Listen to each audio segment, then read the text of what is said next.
말라기 3장 1절에서부터 먼저 6절까지 같이 보시겠습니다. 말라기 3장 1절에서부터 6절. 만군의 여호와가 이르노라, 보라, 내가 내 사자를 보내리니 그가 내 앞에서 길을 예비할 것이요 또 너희의 구하는 바 주가 호련히 그 전에 임하리니 곧 너희의 사모하는 바 언약의 사자가 임할 것이라. 그의 임하는 날을 누가 등이 당하며 그의 나타나는 때에 누가 등이 서리요. 그는 금을 연단하는 자의 불과 표백하는 자의 잿물과 같을 것이라. 그가 은을 연단하여 깨끗게 하는 자 같이 앉아서 레위 자손을 깨끗게 하되 금, 은같이 그들을 연단하리니 그들이 의로운 제물을 나 여호와께 드릴 것이라. 그때에 유다와 예루살렘의 헌물이 옛날과 고대와 같이 나 여호와께 기쁨이 되려니와 내가 심판하러 너희에게 임할 것이라.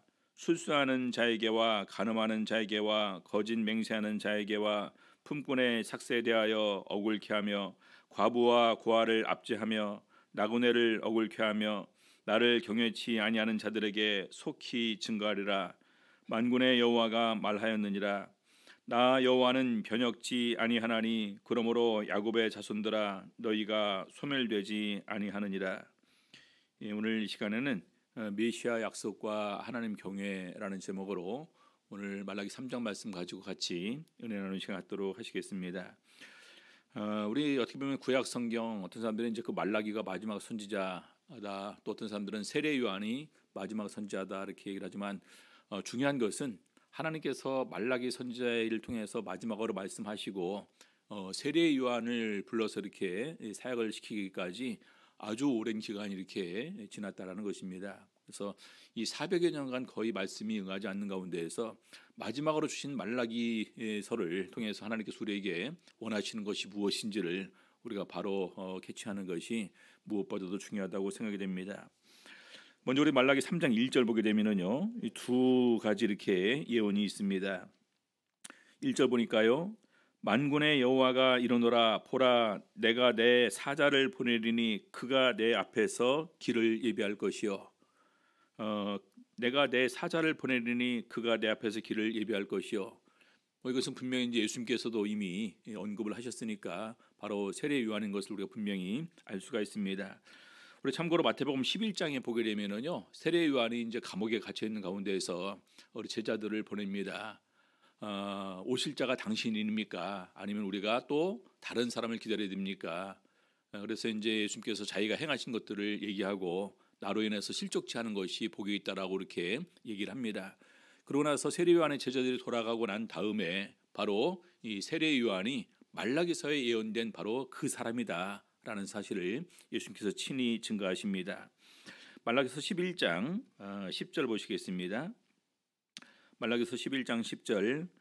기록된 바 보라, 내가 내 사자를 네 앞에 보내리니 저가 네 길을 네 앞에 예비하리라 하신 것이 이 사람에 대한 말씀이니라. 그래서 예수님께서 친히 바로 세례 요한이 말라기서에 기록된 그 예언된 그 사람임을 이렇게 증거를 합니다. 근데 11절에 보니까요, 내가 진실로 너희에게 말하노니 여자가 낳은 자 중에 침례 요한보다 세례 요한보다 큰 이가 일어남이 없도다. 그러니까 그 사역적인 면에서 보게 될 때 예수 그리스도의 길을 예비한 이 부분을 보게 되면서 가장 큰 사람이다. 그러나 천국에서는 극히 작은 자라도 저보다 크니라. 그래서 하나님 앞에서는 정말로 우리가 보잘것없고 미천하고 이런 사람이라 할지라도 정말 하나님의 아들로서의 귀한 이런 존중을 받는다라는 사실을 우리가 알 수가 있습니다. 자, 그다음에 다시 말라기서 3장 1절로 돌아가서요, 또 너희의 구하는 바 주가 호련히 그 전에 임하리니 너희의 구하는 바 주가 호련히 그 전에 임하리니. 어떤 사람들은 이 그 전에 앞에 있는 내용이 일어나기 전에 이 부분을 얘기를 하는데, 이것은 이 전은 성전을 얘기를 합니다. 너희의 구하는 바 주가, 이때 당시에 유대인들이 구하는 사람은 누구였을까요? 바로 메시아겠죠. 메시아를 구하는데 그 메시아 주가 호련히 생각지도 않았을 때 갑자기, 호련이라는 것은 이 갑자기라는 말이거든요. 그 전에 이 말이니 그 하나님의 전에 성전에 임하신다라는 말입니다. 그러면서 너희의 사모하는 바 언약의 사자가 임할 것이라. 언약의 사자. 언약의 사자는 어떤 의미냐면요, 그 언약을 가지고 오는 사람입니다. 그렇죠? 그 또한 그 언약을 이루기 위해서 오시는 분이에요. 그럼 누구를 말하는 걸까요? 바로 예수 그리스도를 말하는 것입니다. 그래서 우리 예레미야 31장 31절부터 이제 새 언약에 관한 내용이 이렇게 언약이 그 예언이 되게 되는데요. 여기 잠깐 31절부터 34절 보시겠습니다. 나 여호와가 말하노라. 날이 이르리니 내가 이스라엘 집과 유다 집에 새 언약을 세우리라. 나 여호와가 말하노라. 이 언약은 내가 그들의 열조의 손을 잡고 애굽 땅에서 인도하여 내던 날에 세운 것과 같지 아니할 것은 내가 그들의 남편이 되었어도 그들이 내 언약을 파하였음이니라. 나 여호와가 말하노라. 그러나 그 날 후에 내가 이스라엘 집에 세울 언약은 이러하니 곧 내가 나의 법을 그들의 속에 두며 그 마음에 기록하여 나는 그들의 하나님이 되고 그들은 내 백성이 될 것이라. 새 언약을 세우실 건데 새 언약의 첫 번째 내용이 하나님의 법을 우리 마음속에 우리 속에 두고 마음에 기록하면서 우리 하나님이 되고 우리는 하나님의 백성이 될 것을 말하고 있습니다. 자, 두 번째는요. 그들이 다시는 각기 이웃과 형제를 가리켜 이르기를 너는 여호와를 알라 하지 아니하리니 이는 작은 자로부터 큰 자까지 다 나를 알미니라. 이제는 예수 그리스도를 모르는 사람들은 제외시켜 놓고 예수 그리스도를 아는 사람들은 작은 자부터 큰 자까지 다 예수 그리스도를 이제는 알기 때문에 그냥 알라 특별히 그렇게 권고하지 않는다라는 것입니다. 자, 세 번째는요. 내가 그들의 죄악을 사하고 다시는 그 죄를 기억지 아니하리라. 여호와의 말이니라. 그래서 이 죄를 사하고 다시 기억지 않는다. 우리 히브리서 10장에 보게 되면은 단번에 영원한 제사를 드리시고 영원히 사하시고 그리고 다시 그 죄를 기억지 않는다라고 이렇게 말씀하시는데 바로 그것이 예수를 통해서 이루어진 것임을 증거를 하고 있습니다. 그래서 궁극적으로 새 언약을 세우시게 되는데 이 새 언약이 누구를 통해서 성취가 되게 됩니까?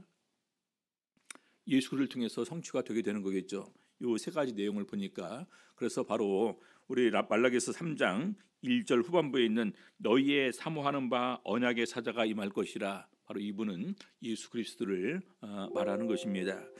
자, 계속해서 우리 2절부터 보게 되면요 더욱더 우리 이제 그 이분이 바로 우리를 구원하시기 위해서 온 예수 그리스도임을 더욱더 확신할 수가 있습니다. 말라기 3장 2절 보겠습니다. 그의 임하는 날을 누가 당하며 그의 나타나는 때에 누가 능히 서리요. 그는 금을 연단하는 자의 불과 표백하는 자의 잿물과 같을 것이라. 여기 보니까 그의 임하는 날, 그의 나타나는 때. 우리가 주로 구약 성경에 여호와의 날이라는 것은 이 심판과 하나님의 진노의 날로 이렇게 표현이 되게 됩니다. 그렇게 그분이 위엄과 권능으로 임하실 때 누가 감히 그 앞에 서겠느냐라는 것입니다.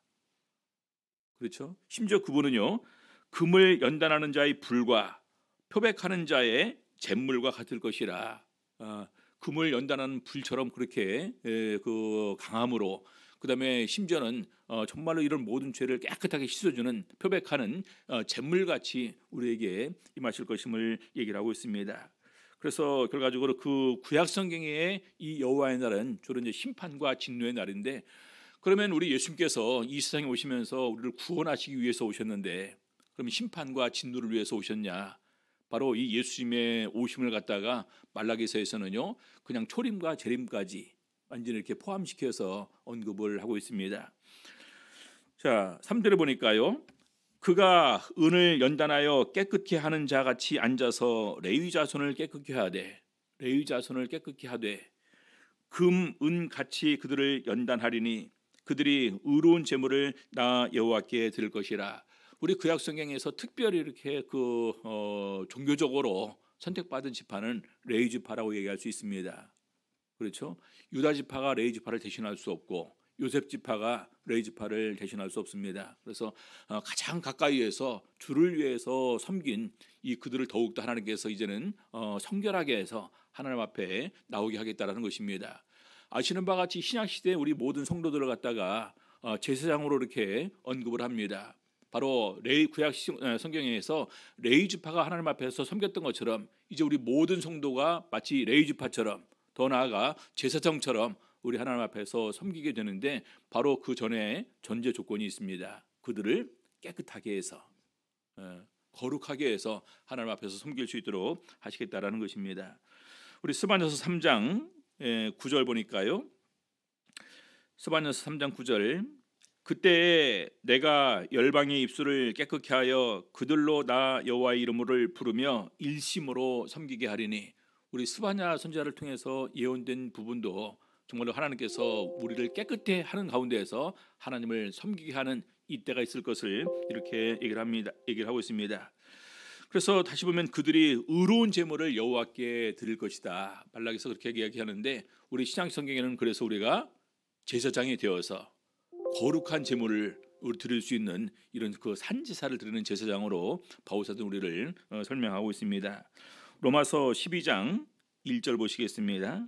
로마서 12장 1절 그러므로 형제들아 내가 하나님의 모든 자비하심으로 너희를 권하노니 너희 몸을 하나님이 기뻐하시는 거룩한 산 제사로 드리라. 이는 너희의 드릴 영적 예배니라. 우리 구약 성경에 제사를 드리기 위해서는요 반드시 이제 제물을 준비를 해야 됐죠. 근데 우리가 분명히 알기는 제물을 드릴 때 하나님께서 제물만 연락하시는 것이 아니라 그 제물을 드리는 사람도 연락을 합니다. 그렇죠? 그래서 가인과 아벨의 그 제사가 거기에 이렇게 우리 그 표본에 되지 않겠습니까?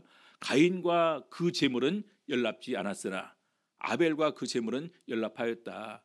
그래서 제물을 드리는데 어떤 제물을 드릴 것이냐? 우리 몸을 드리라는 것입니다. 우리 몸을 거룩한 제물로. 다시 말해서 가장 성결하게 우리를 하나님께 드리는 것이 중요한 것임을 말하고 있습니다. 베드로전서 2장 5절 보시겠습니다. 너희도 산 돌같이 신령한 집으로 세워지고 예수 그리스도로 말미암아 하나님이 기쁘게 받으실 신령한 제사를 드릴 거룩한 제사장이 될지니라. 그래서 여기도 보니까 산 돌같이 신령한 집으로 세워지고 우리 자체를 집으로 표현하고 있습니다. 우리 자체가 신령한 집으로 세워지고 예수 그리스도로 말미암아 하나님이 기쁘게 받으실 신령한 제사를 드릴 거룩한 제사장이 될지니라. 그래서 우리가 신약 시대에 예수님 이후로는 어떻게 드려야 되느냐? 나 자체가 거룩한 제사장이 되어야 됩니다. 그리고 또한 나를 거룩한 제물로 우리 하나님께 드릴 수가 있어야 됩니다. 자, 그다음에 세 번째는 말라기서 3장 그다음에 4절. 그때 유다와 예루살렘의 헌물이 옛날과 고대와 같이 나 여호와께 기쁨이 되려니와 그때 다시 말해서 예수님 이후에 우리가 드리는 헌물이 고대와 같이 나 여호와께 기쁨이 되려니와 우리 하나님께서 기쁘게 받으신다라는 것입니다. 우리 구약 성경에 레위기서 1장에 보게 되면은 제물을 드릴 때 조건이 뭐냐면 연락 되도록입니다. 하나님께서 받아주신다라는 거예요. 마찬가지로 우리 신약 시대에 우리가 예배를 드릴 때 하나님께서 받아주신다는 것입니다. 그럼 우리가 신약 시대에 예배를 드릴 때 일단 기본적으로 내가 거룩한 제사장이 되어야 되고 내 자신 스스로가 거룩한 제물이 되어서 우리 예수님께 드려져야 됩니다. 그리고 예배는 어떻게 드려질까요? 하나님은 영이시니 예배하는 자가 신령과 진정으로 예배를 드려야 된다 이렇게 말씀하고 있습니다. 그래서 그 신령은 성령이고 진정은 진리다. 우리 원문에 그렇게 표현이 되어 있습니다. 사마리아 여인과의 대화에서 예수님께서 알려주신 거예요. 여기서도 말고 하나님께 예배하는 자가 신령과 진정으로 예배할 때가 오나니 곧 이때라. 하나님은 영이시니 예배하는 자가 신령과 진정으로 예배할지니라라는 것을 특별히 그 사마리아 여인에게 알려주신 것입니다. 그래서 바로 이때에는 우리가 드리는 이 예물이 하나님께서 기쁘게 받으실 아주 옛날에 그 드릴 때 기쁘게 받았던 것처럼 기쁘게 우리 모든 제물과 이런 우리를 연락해 주실 것을 말씀해 주시고 있습니다. 자, 그다음에 말라기 3장 5절 계속해서 보게 되면은요, 내가 심판하러 너희에게 임할 것이라. 아까 이렇게 말씀드렸죠. 예수님께서 임하심이 심판을 위해서 우리에게 임하시는데 우리에게 심판을 먼저 알려주십니다. 제가 저번에 이렇게 이제 심판에 대해서 미리 알게 해준 것 자체가 복음이라고 말씀드리지 않았습니까? 어떤 사람들은요, 심판이 있음도 모르고 있다가 심판을 받아야 됩니다. 그래서 마치 제가 우리 학교에서 대학교 같은 경우는 보통 이렇게 이제 쪽지 시험이 있는데 어떤 교수님은 미리 예고해놓고 시험을 보시는 분이 있지만 어떤 분들은 예고 없이 이렇게 시험을 보는 경우도 있습니다. 예고 없이 보면 어떻게 합니까? 망했다 그러죠, 속으로. 그러죠? 그래서 마찬가지로 심판을 먼저 언급을 하시고 우리가 이 심판을 있으니까 우리가 회개하고 더욱더 하나님 앞에 새로운 삶을 살 것을 권면을 합니다. 마태복음 12장 18절 보시겠습니다. 마태복음 12장 18절 보라 나의 택한 종 곧 내 마음에 기뻐하는 바 나의 사랑하는 자로다. 내가 내 성령을 줄 터니 그가 심판을 이방에 알게 하리라.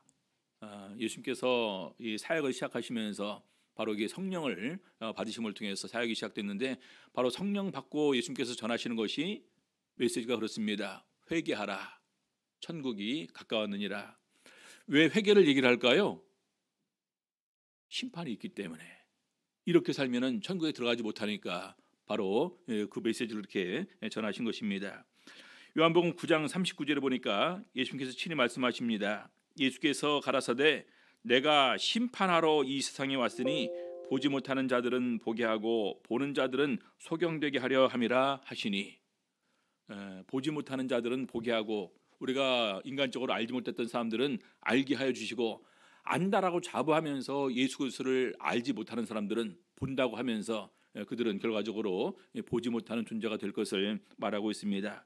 그래서 어떤 사람들을 그럼 심판할 것이냐 쭉 내용이 말라기 3장 5절 후반부부터 기록이 되어 있습니다.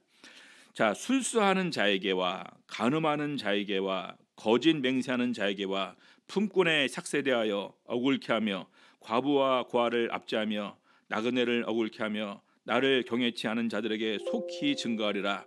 만군의 여호와가 말하였느니라. 자, 보니까 크게 몇 가지로 이렇게 얘기를 할 수 있습니다. 첫 번째는 바로 하나님을 인정치 않고 술수를 행하는 사람들, 그리고 하나님 앞에서 각종 불의를 행하는 사람들, 그리고 세 번째로 우리 주변에 있는 많은 사람들에게 피해를 끼치는 사람들, 그다음에 네 번째로 하나님을 경외하지 않는 사람들을 예수님께서 심판하실 것임을 이렇게 말씀을 하고 있습니다. 자, 그러면서 말라기 3장 6절 보니까요, 나 여호와는 변혁지 아니하나니.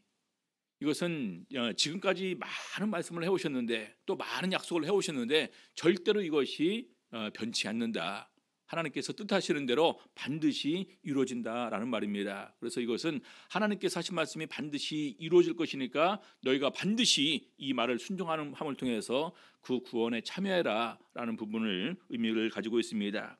그래서 보니까 그러므로 야곱의 자손들아 너희가 소멸되지 아니하느니라. 두 가지 의미가 있겠죠. 하나는 말씀을 듣고 믿고 순종해서 남는 사람들이 있을 테고요. 또 하나는 정말 하나님께서 긍휼로 남겨주는 사람이 있을 것입니다. 그래서 아시는 바와 같이 아모스서와 이사야서에 많이 나오는 부분이 하나님께서 남겨주셨기 때문에 만군의 여호와가 우리를 남겨주지 않았다면 우리가 소돔과 같이 고모라와 같이 되었을 것이다 라는 말씀이 이사야서 1장 9절의 이 말씀입니다. 그래서 결과적으로 하나님의 뜻한 대로 반드시 이렇게 이루어짐을 통해서 그 안에서 듣고 믿고 순종함을 통해서 남겨진 사람들이 분명히 있을 것이다 이렇게 증거를 하고 있습니다. 자, 그래서 제일 첫 번째로 언급하는 부분이 바로 이 세례 요한과 예수님이 오실 것을 먼저 이렇게 예언하시고 예수님께서 오셔서 나중에 무엇을 행하실 것인가 이런 내용들이 이렇게 기록이 되어 있습니다. 우리를 정결하게 하고 우리가 기꺼이 기쁜 마음으로 헌물을 드리게 하고 그 헌물을 받아주실 것이고 그리고 그 이후에 마지막 때 이렇게 심판이 있을 것도 함께 언급을 하셨습니다. 자, 두 번째로 하나님의 것을 도적질하는 부분에 관해서 갑자기 여기서 이렇게 증거를 하고 있습니다. 7절 보겠습니다. 말라기 3장 7절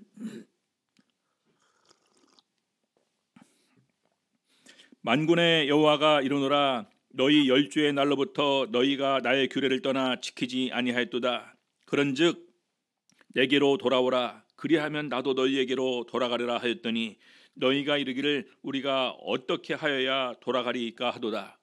먼저 하나님께서 진단하신 것은 우리 조상들부터 하나님의 규례를 떠나서 지키지 않았다. 근데 지금이라도 하나님께서는 돌아오라. 그러면 나도 너에게 돌아가겠다. 그러니까 사람들이 오히려 반문합니다. 우리가 그래도 계속해서 지금 신앙생활 잘하고 있고 하나님도 섬기고 있고 있는데 뭘 어떻게 해야지 또 돌아갑니까? 이런 의미입니다. 그러니까 어떻게 하여 돌아가리까 하도다. 8절 사람이 어찌 하나님의 것을 도적질하겠느냐.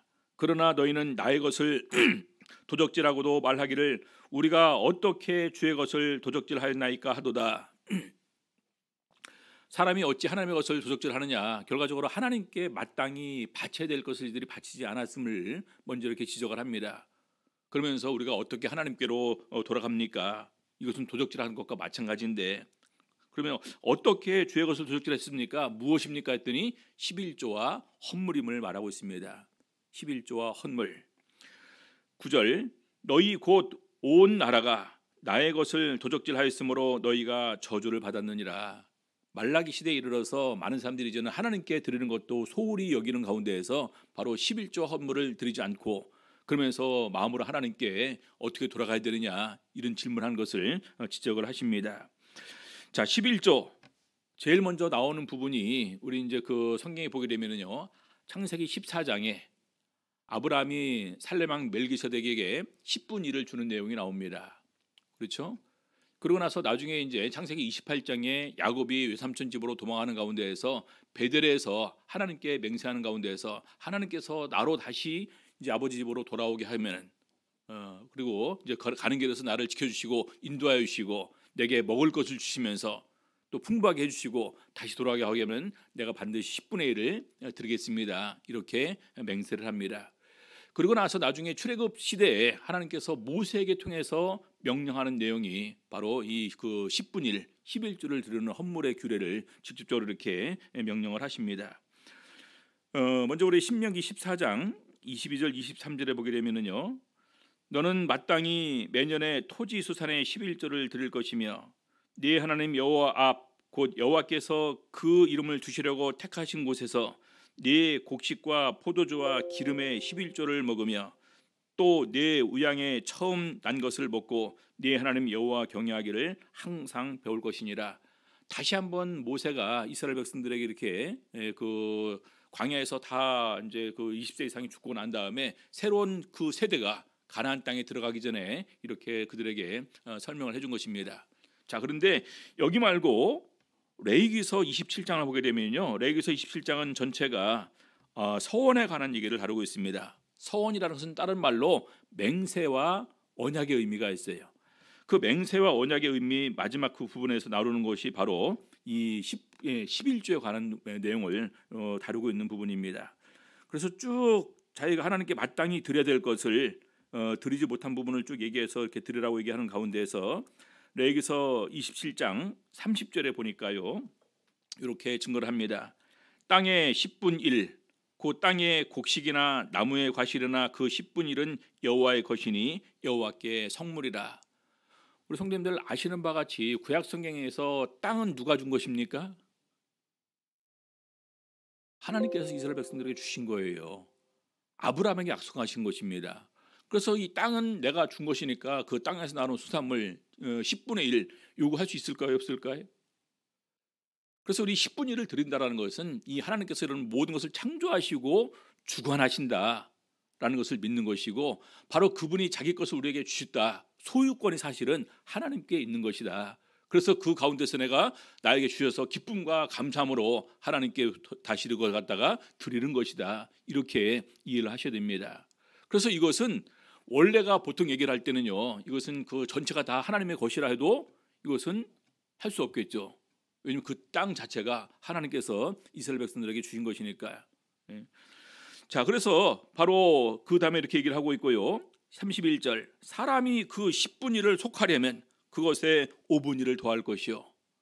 이것은 두 가지 의미가 있습니다. 속한다라는 것은 이것 대신에 다른 것으로 드릴 때가 있고요, 이것 대신에 돈으로 드릴 때가 있고, 또 이것을 내가 전용해서 안 드렸다가 나중에 드리게 될 때 그때 5분의 1을 더하라는 것입니다. 자, 그 다음에 32절 소나 양의 10분 1은 막대기 아래로 통과하는 것의 열제마다 여호와의 거룩한 것이 되리니 그 우열을 교개하거나 바꾸거나 하지 말라. 바꾸면 둘 다 거룩하리니 속하지 못하리라. 통로를 만들어 놓고 한 마리씩 통과하게 합니다. 그래서 10번째 통과하는 것이 무조건 하나님 거예요. 내가 드리기 전이라 할지라도. 근데 10번째 통과하는 놈이 제일 튼실하고 평소 제일 애정을 주었던 놈이 해필 그때 지나갑니다. 다른 걸로 바꿨어요. 이것은 둘 다 거룩한 것입니다. 바꾸지 못한다는 것입니다. 둘 다 거룩하다.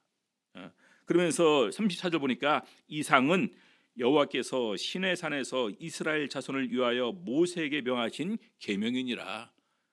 레위기서 27장까지 마지막 부분을 정리하는 가운데서 여기서 나오는 것이 바로 이 부분을 이렇게 언급을 하고 있습니다. 그래서 우리가 11원금 드릴 때 아끼지 말라. 아꼈다가 오히려 더 배로 용서를 구하면서 드려야 될 그런 상황도 생길 수가 있습니다.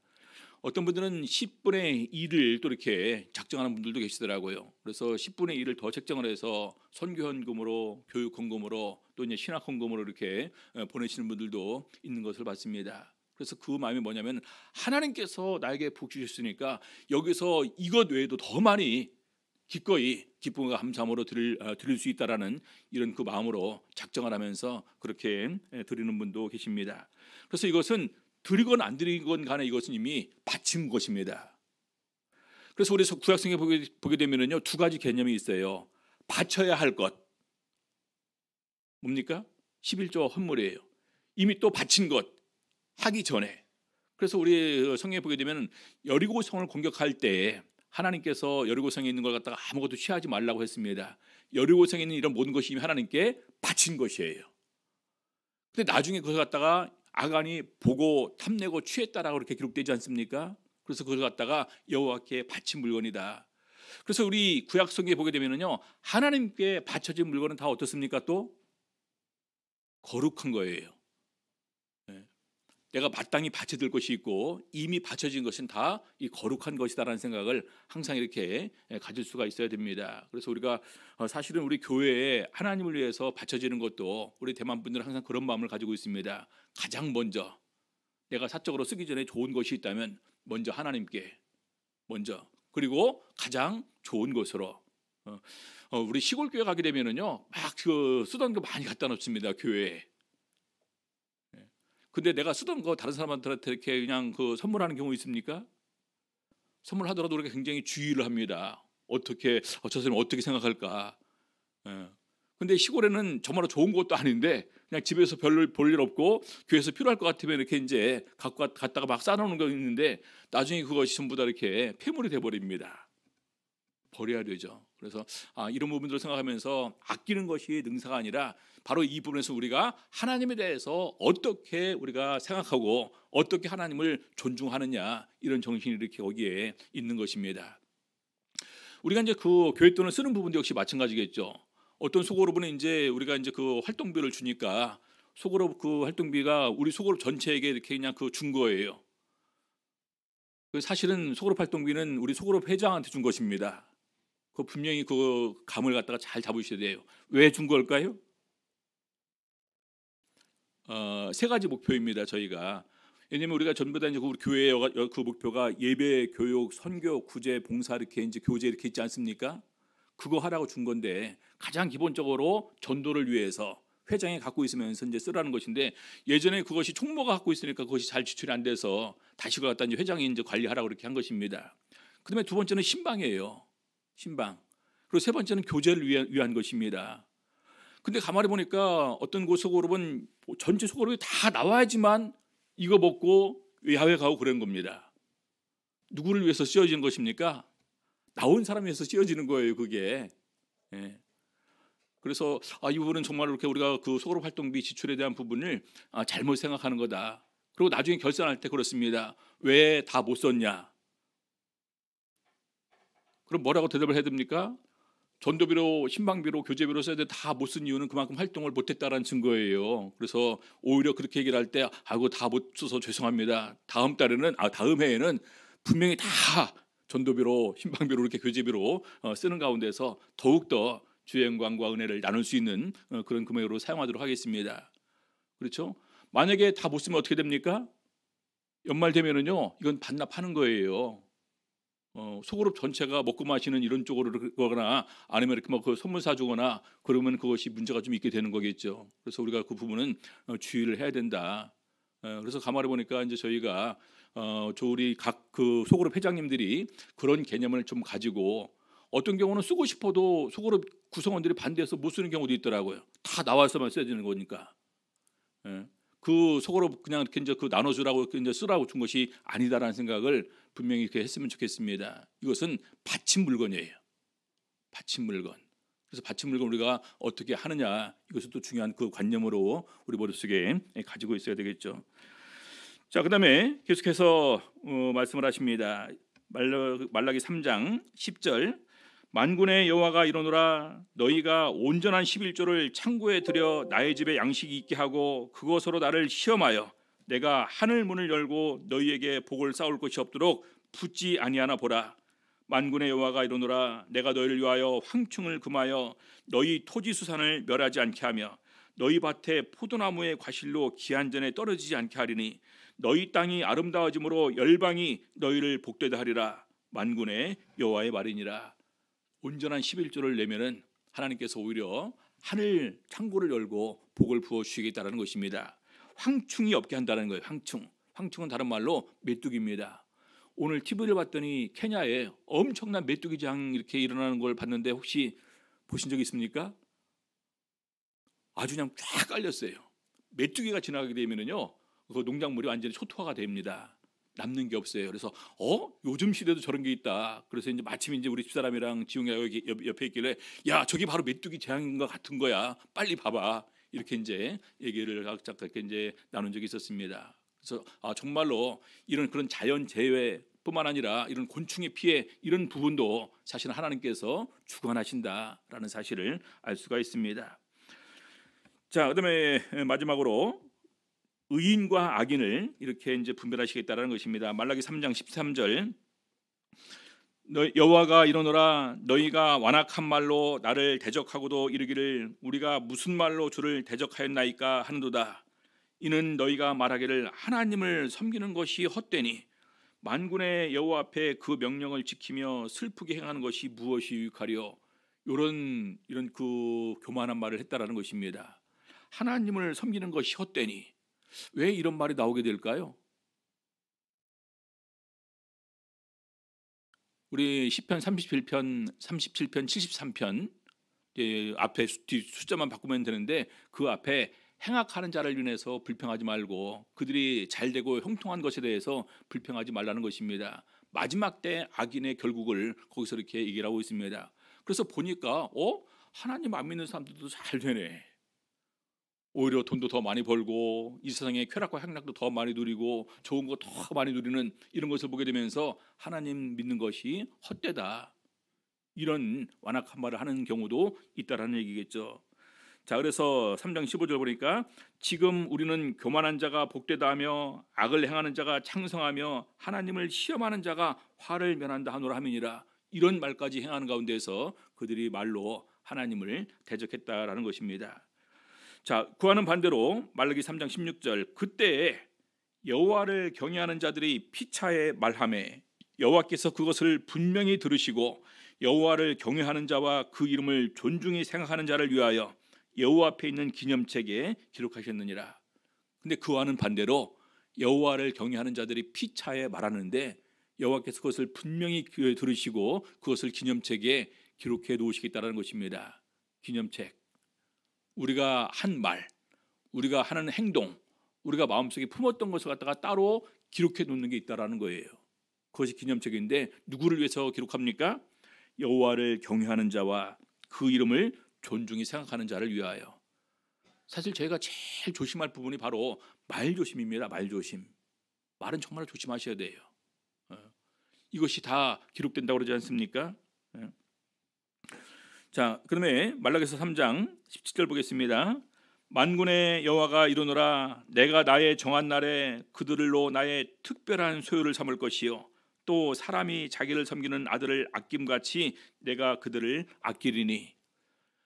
우리 요한계시록 21장에 보게 되면은 나는 그들의 하나님이 되고 그들은 내 아들이 되리라 자녀가 되리라라는 말이 있습니다. 마지막의 완성은 아들이에요, 아들. 우리 구약 성경에서 가장 반복되는 부분은 어떤 내용이냐면요, 나는 그들의 하나님이 되고 그들은 내 백성이 되리라 했습니다. 근데 이미 구약 성경에 그들은 하나님의 백성이고 하나님은 그들의 하나님인 관계예요. 근데 특별한 소유를 삼겠다는 것입니다. 어떤 소유가 될까요? 바로 하나님의 자녀입니다. 예수님께서 우리를 형제라고 불러주십니다.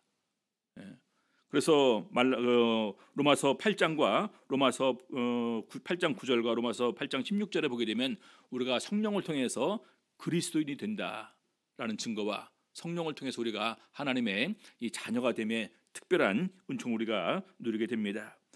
마지막으로 말라기서 3장 18절, 그때 너희가 돌아와서 의인과 악인이며 하나님을 섬기는 자와 섬기지 아니하는 자를 분별하리라. 두 가지를 얘기하고 있습니다.